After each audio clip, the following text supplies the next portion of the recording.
Hello, good evening, happy mother's day.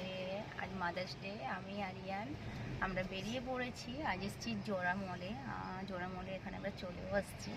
এখানে হচ্ছে একটাই নিয়ম, প্রথমে যখন আমরা ঢুকছি তখনই টাকা দিয়ে দিতে হয়।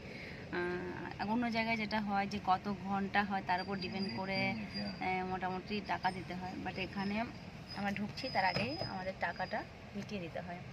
এখানে প্রায় প্রত্যেকটা মলে 30 টাকা করে লাগে, এরকম না যে পার ঘন্টা 30 টাকা করে লাগছে। এখানে একটা সুবিধা আছে। আজ এই মলটা আমরা প্রথমবার যাচ্ছি তো আরিয়ান। না, আমরা একবার গেছি। না, আজ আমরা মলটা যাচ্ছি। এটা আমরা প্রথম আসছি আজকে। তো চলো আমরা নিয়ে যাচ্ছি তোমাদেরকে জোড়া মল আর মাদার্স ডে উপলক্ষে। কিছু তো আরিয়ান সারপ্রাইজ দেবে, তাই নাকি আরিয়ান? কালকে দেবো। কাল দেবে? আজকে আমি তো তোমাদের একটা কার্ড দিলাম। কার্ড দিয়েছে আরিয়ান, দেখাবো বাড়িতে গিয়ে।